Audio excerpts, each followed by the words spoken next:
3 more ways to make money from your expertise and experience coming up right now on the Rise to the Top podcast. And welcome, my friends, to yet another episode of the Rise to the Top podcast. It's your great and good friend, David Siteman-Garland, a.k.a. DSG. And with the popularity of last week's episode, which, by the way, if you have not checked that out, that is episode number 61. Today's number 62 is we're going to hop even more into this breaking down business model series, right? So what is this all about? So, which you probably know from me if you've been listening to this show for a while, or if you're in my Create Awesome Online Courses program, or your Create Awesome Online Courses Accelerator, is that, really my specific expertise and what I teach and what I'm super passionate about and what we do is all about the world of online courses. We teach people how to create successful online courses and dream businesses. You probably know that. Come on. Thank you, Captain Obvious, right? But a greater passion of mine too, beyond online courses, is really helping people take their expertise, their experience, their passions, and turn it into successful businesses. And sometimes that's going to have a variety of different models with it, ways that you make money, right? And what we're doing here is a little mini series on the podcast, and it's all about breaking down the different business models, the different ways that you can make money when it comes to turning your expertise, experience, and passions into a successful business. And what's interesting is based on last week's episode, you guys are really enjoying this series. I'm happy to have some guests on. We could do all kinds of cool stuff. You guys just let me know, because you like it, we're going to keep them rolling. But the thing is your business model might change over time. It might evolve over time, and that's something interesting to think about, is that you need to find what works for you now and realize it might change over time. When I got started, my business model was basically based on sponsorships when I had my podcast and my web show and a local TV show.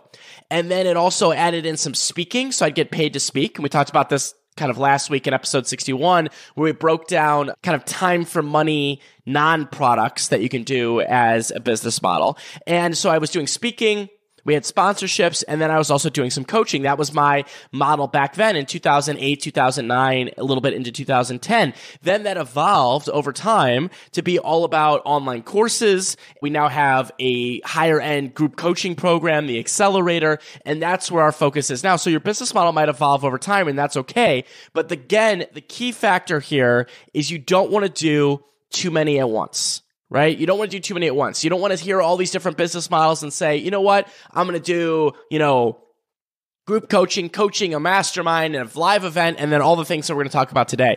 The key is to start with one and then maybe evolve to 2, but it's one thing at a time at most. And then you know what? You might be able to add on over time, but the key is you don't want to do a bunch of things at once, because that's going to be just a recipe for overwhelm and just general shenanigans, and that's the key. So let me grab my sip of water. I'm actually not drinking caffeine today on the show, which is a first in a long period of time.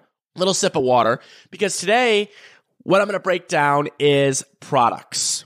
So last time on the show, we broke down what I would call non-products. And go back to episode 61 if you haven't listened to that. It's a good one, breaking down non-products. Today I'm going to break down products and go into 3 different types of online products that you can create out of your experience and expertise that work really well and can help you really build that dream business. Now, before we get into the 3 really good ones, the 3 different good ones, there's a couple ones that are not so good and not really recommended in probably 99.9999% of cases, right? And I'll explain why. So one that's not recommended is what I would call kind of swag physical products, right? So meaning you might see that sometimes. You might see someone that is a big celebrity on YouTube and they're selling t-shirts, or they're selling coffee mugs, or they're selling, pens, whatever it might be. That's kind of the swag model of physical products, right? Well, why is that not a great model? Well, first of all, it's not. If you really want to help people and make a difference, that's not going to do it. That might just be a little thing that you could do, but little trinkets and things like that, that's not really what this business is all about, which is helping people get results in different ways. That's what turning your expertise and experience into a successful business is. This isn't about, reselling stuff on Amazon or whatever else other things there are out there. So it's not really transformational, right? And also, it's based on volume, right? Because you're going to have a lot of costs associated with physical products. You're going to get these low quality-ish stuff.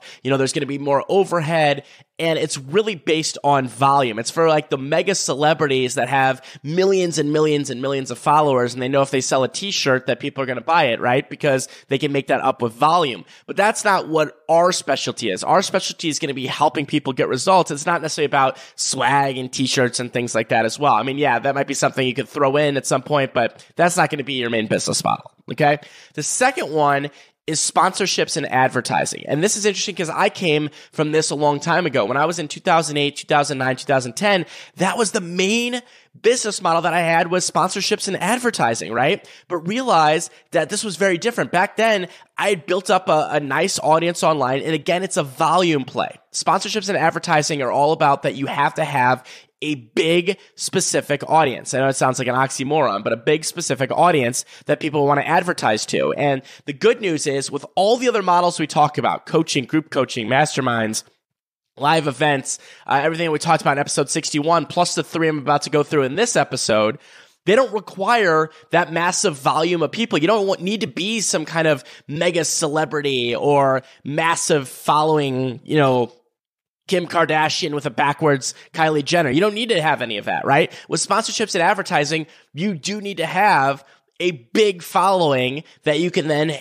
bring to advertisers and sponsors. And the other thing is, too, you really have no control of your revenue. You have no control of your revenue. I remember when we had sponsors and advertisers, and by the way, thankfully, I got lucky. Mine were really good and really understanding and worked with me really well, but there was always kind of that fear that they could go away. Right, that I had a sponsor. We had built up at one point. Our biggest sponsorship was just around 100K way back in the day, a long time ago, and which is a huge amount of money. 100K for sponsorship. And I always had this kind of fear that they would go away, because remember, sponsors could wake up on the wrong side of the bed and say, hey, we're not going to sponsor you or advertise with you anymore, or whatever. Someone gets fired or hired and they change up their strategy. So sponsorships and advertising, again, not a great model by any means. And it also requires, if you're going to do sponsorships and advertising, that you're more of a publisher than an expert. You're more of a publisher than an expert. And what we're talking about here is a business that's turning your expertise and experience into your dream business. So it's bigger than that. It's more impactful than that. So sponsorships and advertising aren't really the big model that we're going to focus on. Okay? So get that out of sight, out of mind. Now, let's talk about the 3 product-based models and kind of the pros and cons, a little bit of that when it comes to this, okay? So I'm going to break them down really, really simply here, and, hopefully you can find out and think about which ones are great for you, okay? So the first one, and you probably have seen these running around online all the time,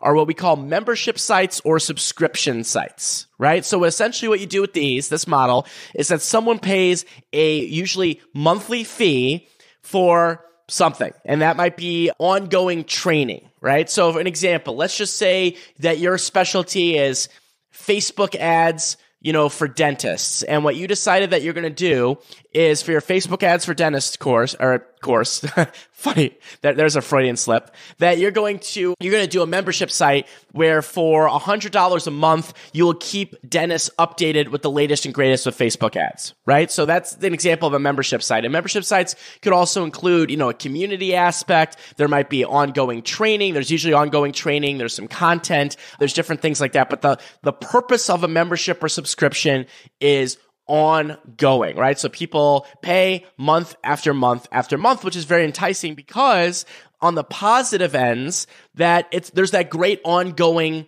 aspect of it, that, you can build up a membership base and you could grow it and grow it and grow it, and you're going to have that ongoing revenue that continues down the line. That's great, right? So the positive there is what we call the MRR, the monthly recurring revenue of doing a subscription or membership site. And this is something to consider if you have something, or your topic is something that needs constant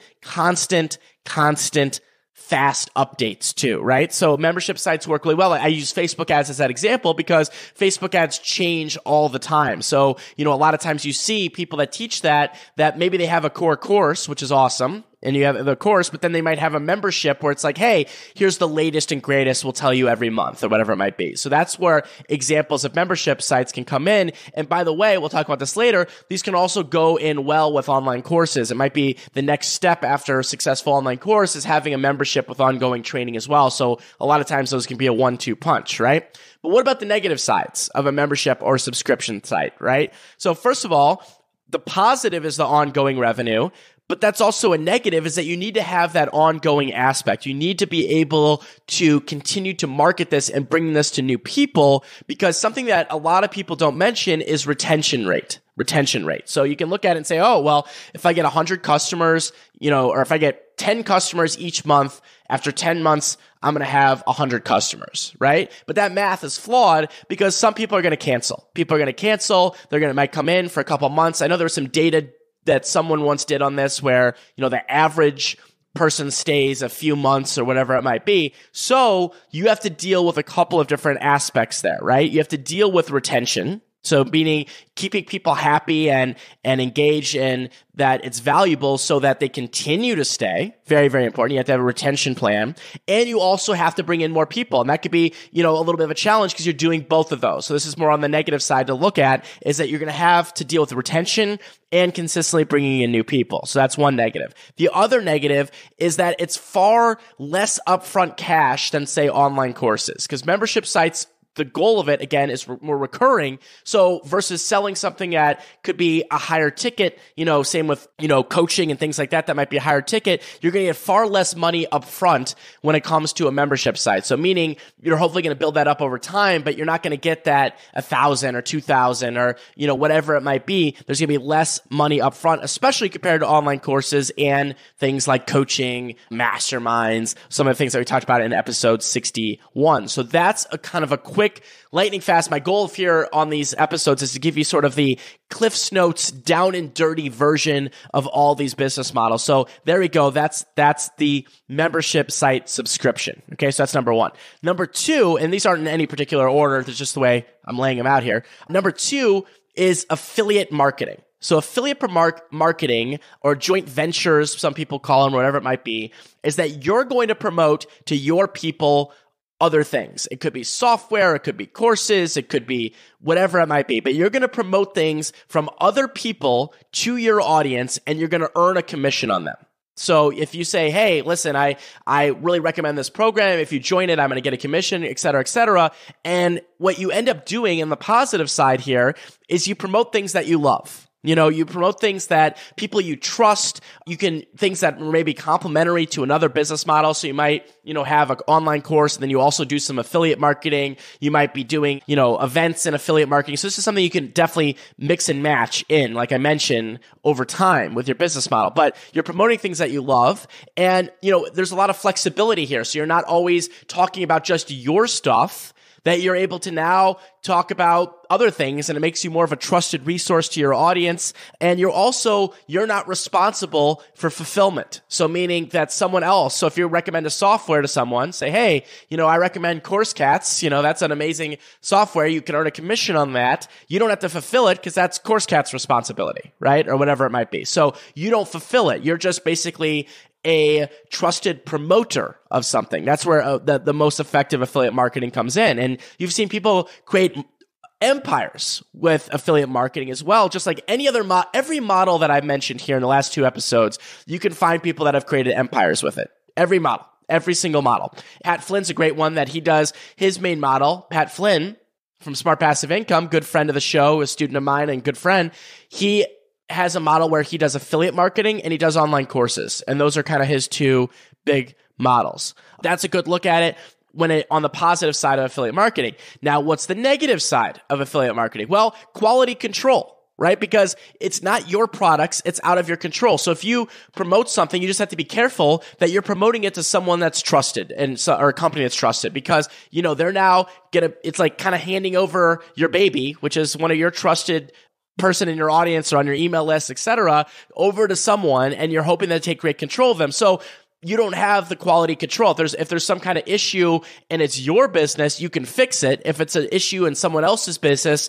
a lot of times you can't. So you're giving up some control. right? That's a big thing when it comes to affiliate marketing, just to consider. It's like, hey, listen, if I send someone to someone and they treat them badly, even though I thought they were great, there's not a ton I can do about that except apologize, right? Or whatever it might be. So you have to really vet and also make sure that whatever you're promoting is top quality, top notch, right? So that's critical. And also understanding that because it's out of your control, someone could cancel an affiliate program, they could go out of business, and that could hurt your revenue. That could hurt your revenue. So meaning if someone decides, hey, I don't want to have this anymore, I changed up, I'm no longer offering this, that's going to be a big impact to you if all your eggs are in the affiliate basket, right? So that's something to consider as well. And also, you're earning a percentage of the pie, not the entire pie, right? So affiliate programs usually range from, give or take, 30 to 50% is what people will pay you to promote their products, right? But you're not getting 100%. I mean, it's just something to consider. So know that it's going to obviously take more sales to make more revenue than you would if, say, you got 100% of the pie with your own products and programs. So that's sort of the Cliff's Notes version of affiliate marketing and how that all works, okay? So that's really simple. So number 1 here we talked about was membership sites and subscriptions. Number 2 is affiliate marketing. Number 3 is what I love, the big daddy, online courses. Now, I'm not going to get a ton into online courses because that's all we talk about. We talk about online courses all the time, right? Because they're the ultimate way to help people. You do upfront work, get paid for years. So it's not something recurring. It's something you do, and then you can keep it updated, but you're basically turning your brain and your product into knowledge, and it becomes a product. It's the highest margin and price in terms of products because you're going to be able to charge a premium for your online courses. And also, it's the ultimate way to help people. If you look at every model here, when it comes to a product, right? Because the ultimate way to help people, obviously coaching is an amazing way of helping people, but to help people at scale, to actually learn something, online courses are the gold standard when it comes to that. I mean, just to give you an example, I don't want to poke fun at anyone, but the gentleman who teaches membership sites, who's the best person at teaching membership sites and subscription sites,